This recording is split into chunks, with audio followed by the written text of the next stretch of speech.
ಹತ್ತತ್ತು 5 ಸಾರಿ ಆನೆ ಬಂದಿರೋದು ಒಂದೇ ರಾತ್ರಿಲಿ ಆಯಿತಾ. ಆನೆ ಬಂದು ಏನು ಮಾಡಿದೆ ಅಂದರೆ ಸೋಲಾರ್ ಎಲ್ಲ ಕಂಬಗಳನ್ನ ಮುರಿದಾಕಿ ನಾವು ಟ್ರಾನ್ಸ್ಫಾರಮಿಂದ ಡೈರೆಕ್ಟ್ ಬೋರ್ವೆಲ್ ತನಕ ಲೈನ್ ಹೋಗಿರುತ್ತೆ ನಮ್ಮದು. ನಾವು ಆನೆ ದಾಟಬೇಕಂತ ಹೈಟಾಗಿ ಕಟ್ಟೋಕ್ಕಾಗಲ್ಲ, ನಾವು ಹತ್ತಿರದಲ್ಲಿ ಹಾಕಿರ್ತೀವಿ.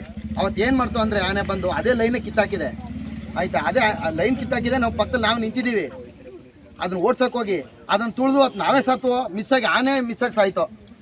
ಏನು ಸರ್ ಮಾಡೋದು ಅವಾಗ ಆಯ್ತಾ? ನೀವು ಕೇಸ್ ಮಾಡ್ತೀರಿ, ನಮ್ಮನ್ನ ತಗೊಂಡು ಹಾಕ್ಬಿಡ್ತೀರಿ ಆಯ್ತಾ.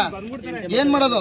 ಅವತ್ತಿನ ಪರಿಸ್ಥಿತಿ ಏನಾಯ್ತು? ಅವಾಗ ನೀವು ಬೇಕು ಅಂತಾನೆ ಆನೆ ಸಾಯಿಸ್ತೀರಿ ಅಂತ ನೀವು ಹೇಳ್ತೀರಿ.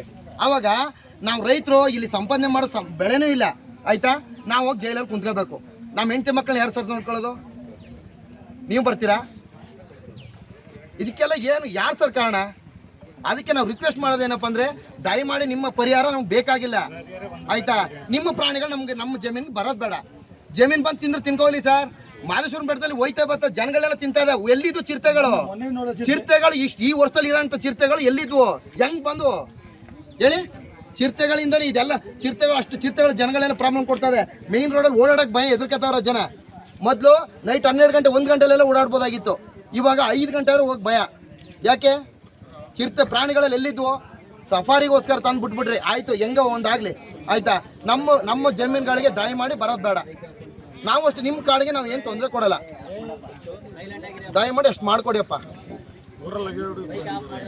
ಪರಿಸ್ಥಿತಿ ಮಕ್ಕಳಿಗೆ ಏನಾಗಿದೆ ಅಂತಂದ್ರೆ ಬರೀ ಡೆಸ್ಟು ಅಲರ್ಜಿ, ಹೆಲ್ತ್ ಅಂತೂ ಆರೋಗ್ಯ ಹಾಳಾಯ್ತದೆ. ದಯಮಾಡಿ ಗುಂಡಿಗಳು ಜಾಸ್ತಿ.